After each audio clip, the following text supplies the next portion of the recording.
나눕니다. 2021년에 저는 오늘 여러분과 함께 하나님을 기쁘시게 하는 사람, 이런 제목의 말씀으로 은혜를 나누고자 합니다. 2021년의 첫 주일 예배 시간입니다. 이렇게 인사해 보도록 합니다. 올해는 하나님을 더욱 신뢰하고 하나님을 기쁘시게 하는 사람이 됩시다. 아멘. 연말연시 하나에서 전국적으로 방역 강화 조치를 시행하겠다고 한 정부가 변이 바이러스와 또 방역의 효과를 극대화한다는 명분을 가지고 수도권 이외의 지역까지 방역 조치를 더 강화하겠다는 발표를 하였습니다. 새해를 맞이하면서 신앙생활과 삶의 열정을 불태웠던 성도들의 마음에도 마치 찬물을 끼얹는 것처럼 아프고 시린 상처가 되고 있습니다. 여러분, 저도 지난해에는 방역을 위반한 행위보다 교회 자체가 공격과 비난의 대상이 되어지고 또 성도들의 신앙과 예배 자체가 왜곡되고 위협을 받는 것에 대해서 더 신경을 쓰고 아픔을 느꼈는데, 이제는 긴 시간 동안 지속되는 거리두기로 인해서 경제 질서가 무너지는 것과 성도들의 삶에 위기가 지속되는 것에 대해서 더 안타깝고 답답한 생각이 드는 상황입니다. 또 그 무엇보다도 안타까운 것은 조금은 연약한 모습일지라도 믿음이 남았던 성도들 가운데 코로나 상황을 통해서 아예 믿음을 잃어버리거나 교회를 완전히 떠나버리는 경우가 생겨나고 있는 현실입니다. 또 그나마 지속적으로 복음을 전하며 전도의 가능성을 가지고 있던 영혼들에게마저도 복음을 가지고 다가가기가 너무나 힘들게 되어져 버렸다는 것은 그동안의 한국교회와 성도들의 노력과 수고가 물거품이 되어져 버리는 것과 같은 그런 상황은 아닌가 하는 두려운 마음마저도 들게 되어집니다. 가끔 교회들의 상황에 대해서 이야기를 하다 보면요, 여러분 듣게 되는 말이 있는데, 믿음이 없거나 게으른 믿음을 가진 성도들에게 코로나가 교회를 안 나오고 편하게 신앙생활을 할 수 있는 너무 좋은 핑계거리가 된 것 같다는 이야기를 듣게 됩니다. 물론 이런 이야기를 들을 때마다 코로나의 위험성과 그것에 대해서 느끼는 사회 구성원들의 공포심, 그리고 방역을 위해서 함께 협력하고 노력해야 된다는 말을 강조하고 있지만, 얼마나 믿음이 없는 성도들을 보면서 안타깝고 속상하면 그런 말들을 하게 될까 하고 이해하는 마음이 들기도 합니다. 성도 여러분, 누구나가 하나님 앞에서는 연약하고 부족한 믿음을 가진 것은 다 거기서 거기라는 생각을 합니다. 그런데요, 부족한 믿음을 가진 사람의 눈으로 봤을 때도 그 믿음의 모습이 안타깝게 느껴진다면 하나님이 보시기에는 얼마나 답답하고 한심한 생각이 들까, 이런 생각을 해봤습니다. 제가 송구 영신의 예배에서 길을 위한 고백이라는 제목으로 말씀을 전했습니다. 우리의 신앙과 예배가 무엇을 구하기 이전에 하나님께 믿음을 고백하는 것이 먼저이기 때문에, 먼저 그의 나라와 그의 의를 구하면 우리의 필요한 모든 것을 하나님이 아시고 공급해 주실 것이기 때문입니다. 그리고 오늘 신년 예배의 말씀의 제목이 하나님을 기쁘시게 하는 사람입니다. 세상의 사람들은 새해가 되면 무언가를 얻고 무언가를 이루기 위해서 기원을 하지만, 우리 믿음의 사람들은 하나님을 예배하고 고백하며 하나님을 기쁘시게 하는 삶을 살아가겠다고 신앙생활에 다짐을 하는 시간이 되어야 한다는 것입니다. 보면 창세기 6장은 인류의 첫 번째 사람인 아담부터 방주를 통해서 홍수의 심판을 면한 노아에 이르기까지 10대에 이르는 계보를 기록한 책입니다. 본문 21절을 보면 아담의 7대 손인 에녹에 대한 이야기가 나와 있습니다. 본문 21절에서 24절을 보면 아담의 7대 손인 에녹에 대한 이야기가 나와 있고요. 히브리서 11장 5절을 보면 이 에녹이 하나님을 기쁘시게 하는 자라는 증거를 받았다 하고 죽음을 보지 않고 옮겨졌다라고 얘기합니다. 오늘 새해를 맞이하여 새롭고 희망찬 내일을 꿈꾸며 새로운 삶을 결단하는 우리 믿음의 사람들이 잊지 말아야 할 것이 이것입니다. 우리가 세상 그 어떤 것보다 하나님을 기쁘시게 하는 삶을 살아가는 것이 우리의 삶을 더욱 가치 있고 축복된 길로 인도하는 가장 효과적이고 능력 있는 방법이라는 것을 우리가 알아야 한다라는 것입니다. 그러므로 이 새해에 하나님께 믿음을 고백하며 새로운 삶을 계획하며 살아가는 우리가 하나님을 기쁘시게 하는 삶을 살기 위해서 알아야 할 것이 무엇일까요? 첫째로 에녹은 하나님과 동행하는 삶을 살았다라고 얘기를 합니다. 오늘 22절과 24절은 에녹이 하나님과 300년 동안이나 동행하였다라고 이야기합니다. 동행이라는 말의 뜻은요, 지속적으로 계속해서 함께 길을 걷거나 함께 행동하는 것을 의미합니다. 하나님과 떨어지지 않고 하나님과 함께 행동하는 삶을 살았다는 것입니다. 또 하나님과 동행하였다라는 말은요, 대등한 위치와 의지를 가지고 행동한 것이 아니라 하나님의 뜻과 하나님의 인도하심을 따라서 순종하는 믿음의 삶을 살았다라는 것을 의미합니다. 야고보서 3장 3절에는 두 사람이 뜻이 같지 않은데 어찌 동행할 수 있겠느냐라고 이야기합니다. 아모스서 3장 3절입니다. 히브리서 11장 5절에서 에녹은 하나님을 기쁘시게 하는 자라고 했는데요, 기쁘시게 한다라는 말은요, 만족을 주고 일치한다라는 뜻을 가지고 있습니다. 사람이요, 한결같은 믿음으로 흔들리지 않고 변함없는 믿음을 유지하며 살아가는 것이 얼마나 힘든 일인지 모릅니다. 그런데 에녹은 무려 300년 동안을 온전히 하나님의 뜻과 일치하는 마음을 가지고 온전히 순종함으로 하나님을 만족스럽게 하는 삶을 살고 있었다라는 말입니다. 오늘 우리가 하나님의 뜻을 아는 것도 중요하지만 그 뜻을 믿고 순종할 수 있는 믿음이 있어야만 하나님과 동행할 수 있다는 것도 아시기 바랍니다. 로마서 12장 2절에는 너희는 이 세대를 본받지 말고 오직 마음을 새롭게 함으로 변화를 받아 하나님의 선하시고 기뻐하시고 온전하신 뜻이 무엇인지 분별하도록 하라, 이렇게 말씀하고 있습니다.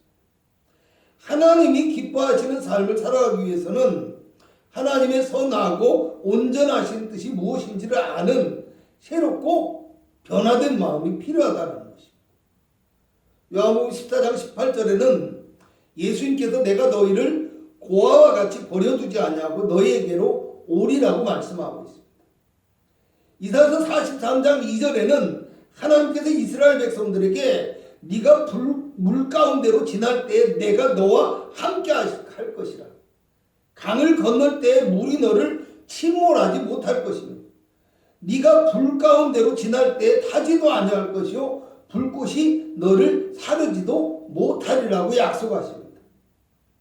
마태복음 11장 28절에는 예수님께서 수고하고 무거운 짐진 자들아 다 내게로 오라. 내가 너희를 쉬게 하리라고 말씀하십니다. 오늘 우리가 하나님과 동행한다라는 것은 세상의 그 어떤 힘과 권력을 의지하는 것보다 더 안전하고 더 효과적인 성공의 비결이라는 것을 기억하시고 하나님과 동행하심으로 하나님을 기쁘시게 하고 하나님의 인정과 축복을 허락받는 귀한 믿음의 성도가 되시기를 주님의 이름으로 축원합니다. 두 번째로 에녹은 세상을 따르지 않는 삶을 살았다고 합니다.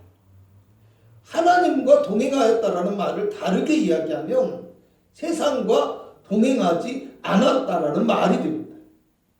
24절을 보면 하나님과 동행하던 에녹을 하나님이 데려가심으로 에녹이 세상에 있지 아니하였다라고 이야기합니다. 히브리서 11장 5절에는 믿음으로 에녹은 죽음을 보지 않고 옮겨졌다라고 이야기해요. 세상과 짝하지 않고 세상을 따르지 않았기 때문에 세상이 받는 심판의 형벌인 죽음에 이르지 않고 하나님의 구원의 은혜를 온전히 허락받았다라는 사실입니다. 창세기 6장 5절에서 7절을 보면 노아의 시대에 여호와께서 사람의 죄악이 세상에 가득함과 그의 마음으로 생각하는 모든 계획이 항상 악할 뿐임을 보시고 사람 지으셨음을 한탄하고 지면에서 쓸어 버리시겠다고 이야기합니다. 에녹은 노아의 증조부입니다. 그 시대의 사람들은 평균적으로 900세를 살았으니까 에녹은 하나님이 데려가심으로 노아를 만나지 못했지만 에녹의 시대의 사람과 노아의 시대의 사람이 대부분 동일한 시대에 살아갔다고 할 수 있습니다. 또 오늘 본문에 나오는 에녹의 아들인 무드셀라가 죽은 해와 노아의 홍수가 같은 해에 일어났습니다. 무드셀라가 죽고 홍수가 났는지 아니면 홍수가 나서 무드셀라가 죽었는지는 알 수 없지만 노아의 8식구를 제외한 그 시대의 모든 사람들이 다 홍수로 멸망을 당하고 말았다라는 것입니다. 결국 그 시대의 모든 사람들이 다 홍수로 말미암아 죽음의 심판을 당하였는데 오직 에녹 한 사람은 하나님께서 옮기심으로 그 죽음에 이르지 않았더라는 것입니다. 디모데후서 3장 1절에서 5절에는 5절까지를 함께 읽어봅니다. 너는 이것을 알라. 말세에 고통하는 때가 이르러 사람들이 자기를 사랑하며 돈을 사랑하며 자랑하며 교만하며 비방하며 부모를 거역하며 감사하지 아니하며 거룩하지 아니하며 무정하며 원통함을 풀지 아니하며 모함하며 절제하지 못하며 사나우며 선한 것을 좋아하지 아니하며 배신하며 조급하며 자만하며 쾌락을 사랑하기를 하나님 사랑하는 것보다 더하며 경건의 모양은 있으나 경건의 능력은 부인하는 자니 이 같은 자들에게서 네가 돌아서라. 아멘. 말세 시대의 성도들의 모습을 이야기하고 있습니다. 말세 시대의 사람들의 모습을 이야기하고 있습니다. 마태복음 7장 13절에서 14절을 읽어봅니다. 좁은 문으로 들어가라. 멸망으로 인도하는 문은 크고 그 길이 넓어 그리로 들어가는 자가 많고 생명으로 인도하는 문은 좁고 길이 협착하여 찾는 이가 적음이니라. 어쩌면 지금의 현실은요, 노아의 때와 같이 죄악이 가득하고 혼란한 시대를 우리가 살아가고 있는지도 모릅니다. 그러나 오늘 하나님을 믿고 따르는 그리스도인들은 오직 주님을 바라보며 주님과 동행하는 삶을 살아가므로 세상의 죄악을 단호히 거절하고 하나님의 약속과 하나님의 구원의 은혜를 허락받는 능력 있는 삶을 살아가야 한다는 것을 기억하시기를 주님의 이름으로 부탁을 드리겠습니다. 세 번째로 에녹은요, 변화된 모습의 삶을 살게 되어졌다라고 이야기합니다. 본문 22절에 에녹이 무두셀라를 낳은 후에 하나님과 동행하는 삶을 살았다고 이야기합니다.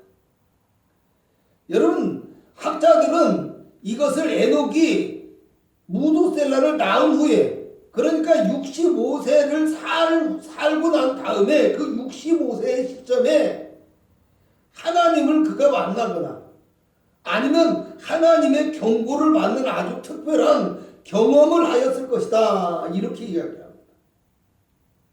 히브리서 7장의 11장 7절에는요, 믿음으로 노아는 아직 보이지 않는 일에 경고하심을 받아 경외함으로 방주를 준비하여 그 집을 구원하였으니라고 이야기합니다. 노아가 방주를 준비하고 홍수를 대비한 것은 하나님의 경고하심을 받았기 때문이라는 거예요. 그런데 유다서 1장 14절에서 15절을 보면 아담의 7대손 에녹이 이 사람들에 대하여 예언하여 이르되 보라 주께서 그 수만의 거룩한 자와 함께 임하셨나니 이는 무사람을 심판하사 모든 경건하지 않은 일과 또 경건하지 않은 죄인들이 주를 거슬려 한 모든 완악한 말로 말미암아 그들을 정죄하려 하심이라. 이렇게 예언의 말씀을 전하고 있습니다. 죄악된 삶에 대한 경고의 말씀이 노아가 태어나기 이전인 에녹의 시대에도 똑같이 사람들에게 선포되고 있었다라는 말입니다. 그런데 누가복음 17장 27절을 보면 노아가 방주에 들어가던 날까지 사람들이 먹고 마시고 장가들고 시집가더니 홍수가 나서 그들을 다 멸망시켰다고 이야기해요. 사람들이 하나님의 경고를 무시하고 자기의 욕망을 따라서 살다가 하나님의 심판을 피하지 못했다라는 것입니다. 창세기 6장에 나와 있는 아담의 계보를 5장에 나와 있는 아담의 계보를 자세히 보면요, 에녹의 시대까지는 사람들의 수명이 길어서 가인이 죽인 아벨을 제외하고는 아담의 아들인 셋의 후손이 죽은 사람이 하나도 없었습니다. 에녹은요, 처음으로 첫 사람인 아담이 죄악의 결과인 죽음을 맞이한 것을 목격한 사람입니다. 그리고 아들 무두셀라의 죽음과 노아의 홍수가 동일한 시대에 일어난 것으로 보아서 이미 홍수와 멸망의 경고와 예언이 무두셀라의 출생과 더불어서 에녹에게 전해지고 있었다는 것을 증거하고 있다는 것이에요. 그럼에도 불구하고 사람들은 자신들의 삶을 살아가는 데만 바빴기 때문에 멸망을 피하지 못했지만 에녹은 하나님의 경고를 헛되이 듣지 않고 즉시로 변화된 삶을 살았고 무려 300년 동안이나 하나님과 온전히 동행하는 삶을 살았다라는 말입니다. 그러므로 오늘 우리도 하나님이 오늘 우리에게 주시는 말씀을 통해서 변화된 삶을 살아갈 수 있기를 축원합니다. 그래서 하나님이 인정하시며 하나님이 기뻐하시고 또 하나님의 동행하심과 구원의 축복을 받아 누리는 변화된 모습의 삶 될 수 있기를, 능력 있는 삶 될 수 있기를, 그날 한 해가 될 수 있기를 주님의 이름으로 부탁을 드리겠습니다. 결론적으로 말씀드리겠습니다.